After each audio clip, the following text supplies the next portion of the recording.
ధన్యవాదాలు అధ్యక్ష. ఏదైతే పోలవరం ప్రాజెక్ట్ ఏదైతే ఉందో ఈ ఆంధ్రప్రదేశ్ రాష్ట్రానికి ఒక వరం, ఒక జీవనాడి, ఆంధ్రప్రదేశ్ రాష్ట్రాన్ని భవిష్యత్తులో ఒక కరువు రహిత రాష్ట్రంగా మార్చేటువంటి శక్తి ఉన్నటువంటి ప్రాజెక్టు పోలవరం ప్రాజెక్టు అధ్యక్ష. అందుకే ఆ రోజు 2014లో ఆ రోజు చంద్రబాబు నాయుడు గారు ప్రతి సోమవారాన్ని కూడా పోలవరం అనేటువంటి పేజీగా మార్చుకుని ఆ రోజు 32 సార్లు డైరెక్ట్గా ఫిజికల్గా మరి ఆయన పోలవరం ప్రాజెక్టుని విజిట్ చేస్తూ 104 సార్లు వర్చువల్గా ఆయన మరి రివ్యూ చేస్తూ 5 సంవత్సరాల్లో అంటే 14 నుంచి 19 5 సంవత్సరాల్లో 72% ఆ రోజు పోలవరం ప్రాజెక్టుని పరిగెట్టించే పరిస్థితి ఉంది అధ్యక్ష. మరి ఏదైతే 2019లో ప్రభుత్వం కనుక కంటిన్యూ అయ్యి ఉంటే అది 2021కి పోలవరం పూర్తయి పోలవరం ద్వారా గోదావరి జలాలు ఆంధ్రప్రదేశ్ రాష్ట్రం అంతా కూడా ప్రవహించి ఉండేవి అధ్యక్ష. ఏదైతే దురదృష్టవశాత్తు ప్రభుత్వం మారడం ద్వారా ఆ యొక్క పోలవరం ప్రాజెక్టు పూర్తవడం మాట అటుంచి ఆ రోజునటువంటి ముఖ్యమంత్రి జగన్మోహన్ రెడ్డి గారి విధ్వంసానికి పోలవరం ప్రాజెక్టు ఎప్పుడు పూర్తవుతుందో తెలియనిటువంటి పరిస్థితి, ఒక ప్రశ్నార్థకం చేసేసినటువంటి దుస్థితి గత 5 సంవత్సరాల పాలనలో మేము చూసినటువంటి పరిస్థితి అధ్యక్ష. ఇది ఒక రకంగా పోలవరానికి ఒక నష్టం. రెండవది ఏదైతే గౌరవ సభ్యులు ఏదైతే ప్రశ్న అడిగారో అది రెండవది, అంటే ఏదైతే పోలవరం ప్రాజెక్టుకి సంబంధించి ప్లస్ 45.72 అంటే ఫుల్ రిజర్వాయర్ లెవెల్ ఏదైతే ఉందో ఆ యొక్క 45.72 ఫుల్ రిజర్వాయర్ లెవెల్కే పోలవరం ప్రాజెక్టు ఈ రోజు కాదు అధ్యక్ష, ఆ రోజు చెన్నారెడ్డి గారు శంకుస్థాపన చేసిన దగ్గర నుండి మరి ఏదైతే రాజశేఖర్ దగ్గర నుంచి చంద్రబాబు నాయుడు గారి దగ్గర నుండి ఎంతమంది ముఖ్యమంత్రులు మారినా ఎన్ని ప్రభుత్వాలు మారినా ఏదైతే చాలా క్లియర్గా ఆ 45.72 ఫుల్ రిజర్వాయర్ లెవెల్ అనేది అది పోలవరం ప్రాజెక్టుకి, అంటే అది కూడా మనం కూడా చెప్పడం కాదు, చాలా క్లియర్గా గోదావరి వాటర్ డిస్ప్యూట్స్ ట్రిబ్యునల్ ఏదైతే ఉందో వాళ్ళు కూడా 150 FRLకి వాళ్ళు కూడా ఆమోదించడం జరిగింది అధ్యక్ష. దాని ప్రకారమే ఆ రోజు ఉన్నటువంటి తెలుగుదేశం ప్రభుత్వం కూడా ఆ 45.72 ఫుల్ రిజర్వాయర్ లెవెల్కే ఆ రోజు ఎస్టిమేషన్స్ కూడా 2019లో 55,656 కోట్లకి ఆ రోజు టెక్నికల్ అడ్వైజరీ కమిటీ శాంక్షన్స్ కూడా ఆ రోజు ప్రభుత్వం తీసుకోవడం జరిగింది అధ్యక్ష. అయితే దురదృష్టవశాత్తు ప్రభుత్వం మారిన తర్వాత ఆ రోజు ఇచ్చినటువంటి జగన్మోహన్ రెడ్డి గారు మరి ఏదైతే 10/1/2022 తేదీన ఏదైతే 41.15 వరకు కూడా మరి యొక్క రిజర్వాయర్ని వాటర్ని నింపడం ద్వారా 30,436 కోట్ల రూపాయలు వస్తే ఈ పనులన్నీ కూడా పూర్తి చేసుకోవచ్చని ఏదైతే ఆయన లేఖ రాశారో దాని ద్వారా పోలవరం ప్రాజెక్టు మరి ఎత్తు విషయంలో అనుమానాలు అనేవి రావడం జరిగింది అధ్యక్ష. ఎందుకంటే ఆ రకంగా 41.15కే కన్ఫర్మ్ అయితే పోలవరం ప్రాజెక్ట్ అనేది ఒక బ్యారేజీ లాగా మారిపోయేటువంటి పరిస్థితి అధ్యక్ష. పోలవరం ఏదైతే ఆ యొక్క 41.15కే కన్ఫర్మ్ అవుతే అందులో స్టోరేజ్ వాటర్ కేవలం 109 TMCలు మాత్రమే దాని కెపాసిటీ ఉంటుంది ఆ లెవెల్కి, అది డెడ్ స్టోరేజ్ అవుతుంది అధ్యక్ష.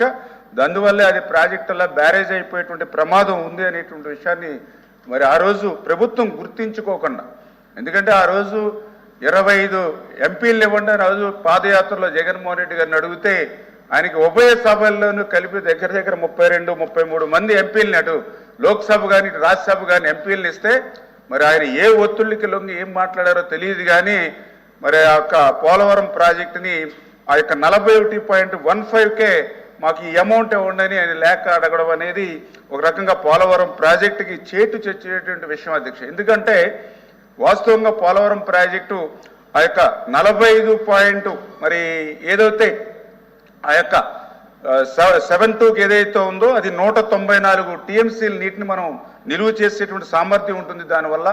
అదేవిధంగా 322 TMCలు నీరుని మనం యూటిలైజేషన్ చేసుకోవడానికి అవకాశం ఉంటుంది అధ్యక్ష. అదేవిధంగా ఏదైతే ఆ 45కి మనం కన్ఫర్మ్ అవడం ద్వారా 7.2 లక్షల ఎకరాలకు కొత్తగా మనం ఆయకట్టుని ఇవ్వడానికి అవకాశం ఉంటుంది అధ్యక్ష. అదేవిధంగా 23.5 లక్షల ఎకరాలకి స్థిరీకరణ చేయడానికి అవకాశం ఉంటుంది అధ్యక్ష. అదేవిధంగా 28.50 లక్షల జనాభాకు త్రాగునీరు ఇవ్వడానికి అవకాశం ఉంటుంది. అదేవిధంగా ఏదైతే పోలవరం రైట్ కెనాల్ ద్వారా ఇటు కృష్ణాకి వాటర్ తీసుకొచ్చి తద్వారా శ్రీశైలం ద్వారా బ్యాక్ వాటర్తో రాయలసీమకి మనం యొక్క గోదావరి జలాల్ని బ్యాక్ వాటర్ ద్వారా శ్రీశైలం నుంచి కృష్ణా వాటర్ ఇవ్వడానికి అవకాశం ఉంటుంది అధ్యక్ష. అదేవిధంగా ఏదైతే లెఫ్ట్ కెనాల్ ద్వారా అటు ఉత్తరాంధ్రకు, అదేవిధంగా విశాఖపట్నానికి త్రాగునీరుకి, అదేవిధంగా విశాఖపట్నం స్టీల్ ప్లాంట్కి. అంటే ఎందుకు చెప్తున్నామంటే ఇన్ని రకాలైనటువంటి బహుళ ప్రయోజనాలు ఉన్నటువంటి పోలవరం ప్రాజెక్టు మరి ఏదైతే 194 టీఎంసీలు నీరు నిల్వ ఉన్నప్పుడే ఈ ప్రయోజనాలన్నీ కూడా సాధ్యమవుతాయి అధ్యక్ష. అంటే ఏదైతే ఈ యొక్క ప్రాజెక్టు కూడా చాలా క్లియర్గా ఏదైతే ఆ 45.72 ఏదైతే ఉందో మరి అక్కడి వరకు నీటిని నిల్వ చేస్తేనే ఈ ప్రయోజనాలన్నీ కూడా మనకు సమకూరుతాయి అధ్యక్ష. కానీ ఈ ప్రయోజనాలన్నిటి కూడా కాలరాచి గత ప్రభుత్వం ఏదైతే 41.15కి మరి కొంతమేర అంటే ఆ నిధులు తెచ్చుకోవడంలో అంటే కేంద్ర ప్రభుత్వం నిధులు తగ్గిస్తే తొందరగా వస్తే ఆ నిధులు ఏదైనా డైవర్ట్ చేసుకుని ఉపయోగించుకుందాం అనేటువంటి ఆలోచనతో వెళ్ళిందేమో తప్ప పోలవరం ప్రాజెక్టుని ముందుకు తీసుకెళ్లేటువంటి ఉద్దేశం వస్తే గత ప్రభుత్వం చేయనటువంటి విషయం స్పష్టంగా అర్థమవుతున్నటువంటి పరిస్థితి అధ్యక్ష. ఎందుకంటే వాళ్ళు గత ప్రభుత్వంలో కూడా చూస్తే ఏదైతే పోలవరం విషయంలో ఎందుకంటే మేము కూడా ఆలోచన చేశాం, ఎందుకు ఇట్లా అనాలోచితంగా అధికారులను కూడా అడిగాం మేము, ఎందుకు మీరు 2022లో 41.15కి ఎందుకు మీరు లెటర్ రాయవలసి వచ్చింది, మీకు అవసరం ఏంటి అని అంటే వాళ్ళు కూడా మరి నీళ్లు నమిలినటువంటి పరిస్థితి. ఆఫ్ రికార్డులో మాకు అర్థమయ్యేది ఏంటంటే ఈ రకంగా కనుక మనకు పంపితే 55,000 కోట్ల నుంచి 30,000 కోట్ల వరకు కూడా పరిమితం అవుతుంది. కాబట్టి కేంద్ర ప్రభుత్వం ఏదైనా ఇంకా బ్యాలెన్స్ అమౌంట్ 10,000 15,000 కోట్లు ఇస్తే దాన్ని ఏదో రకంగా డైవర్ట్ చేసుకుందాం అంటే నిధులు తెచ్చుకుని డైవర్ట్ చేసుకోవడంలో ఉన్నటువంటి శ్రద్ధ ఈ పోలవరం ప్రాజెక్టు యాక్చువల్ డిజైన్ ప్రకారం చేద్దామనేటువంటి ఆలోచన గత ప్రభుత్వానికి లేనట్టుగా కనిపించినటువంటి పరిస్థితి అధ్యక్ష. ఎందుకంటే ఆ అభిప్రాయం కూడా మాకు ఎందుకు వస్తూ ఉందంటే ఏదైతే ఆ యొక్క పోలవరం నిధులు ఏదైతే కేంద్ర ప్రభుత్వం రీఎంబర్స్మెంట్ చేసిందో దాన్ని కూడా దారి మళ్లించింది గత ప్రభుత్వం. ఎందుకంటే ఆ రోజు చూస్తే చాలా క్లియర్గా ఏదైతే 2014, 2019 5 సంవత్సరాల్లో పోలవరం ప్రాజెక్టుకి ఆ రోజు ఉన్నటువంటి తెలుగుదేశం ప్రభుత్వం 11,762 కోట్లు ఆ రోజు మరి ఖర్చు పెట్టడం జరిగింది అధ్యక్ష.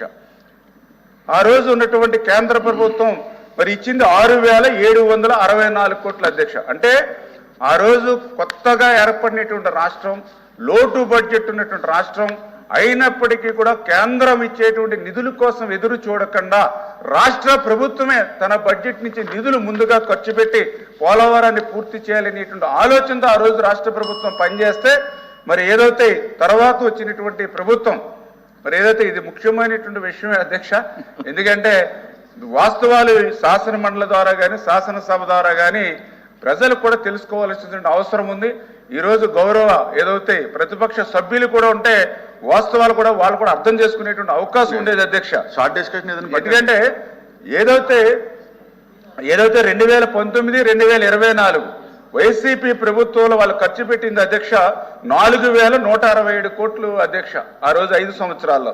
మరి వాళ్ళకి కేంద్రం నుంచి వచ్చింది 8,382 కోట్ల అధ్యక్ష. అంటే గత తెలుగుదేశం ప్రభుత్వంలో ఖర్చు పెట్టినటువంటి అమౌంట్ మరి వైసీపీ ప్రభుత్వంలో వస్తే ఆ డబ్బులు కూడా పోనీ కనీసం పోలవరానికి ఖర్చు పెట్టకుండా మరి 3,385 కోట్లు ఏదైతే ఎక్సెస్ గా గత తెలుగుదేశం ప్రభుత్వం వచ్చిన అమౌంట్ కూడా వీళ్ళు డైవర్ట్ చేసేసినటువంటి పరిస్థితి ఆ రోజు ఉన్నటువంటి పరిస్థితి అధ్యక్ష. డిబేట్ అయిపోతున్నారు మంత్రి గారు. డిబేట్ కదా సార్, వాస్తవం సార్. ఎందుకంటే ప్రశ్న ఎత్తుకు సంబంధించి అదే సార్, దానికి సంబంధించి చాలా క్లియర్ గా అంటే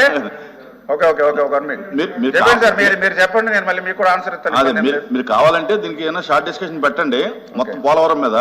కానీ ఇక్కడ అడిగిన ప్రశ్న ఏంటంటే పోలవరం ఎత్తు తగ్గించిన మాట వాస్తవా, దాని సామర్థ్య వివరాలు నిల వివరాలు అడిగారు.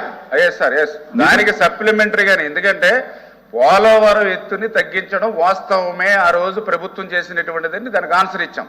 కానీ ఆ ప్రభుత్వం ఏ ఉద్దేశంతో ఇచ్చింది అనే దానికి కూడా మనం ఆన్సర్ ప్రజలకు ఇవ్వకపోతే ఆ ప్రభుత్వ ఉద్దేశం ఏంటనేది కూడా తెలియజేయాల్సిన బాధ్యత కూడా గౌరవ మంత్రివర్యులుగా మా మీద కూడా ఉంది.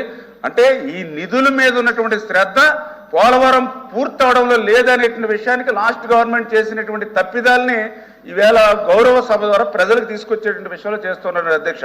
అంటే ఎందుకంటే ఇది పోలవరం ప్రాజెక్టు పూర్తవుతాను ఇప్పుడు మీరు కూడా మన గోదావరి జిల్లాకు సంబంధించినటువంటి సభ్యులు ఈ రోజు కూడా 13 లక్షలు 12 లక్షల క్యూసెక్కుల నీరు ఈవేళ వృధాగా సముద్రంలోకి పోతూ ఉంది.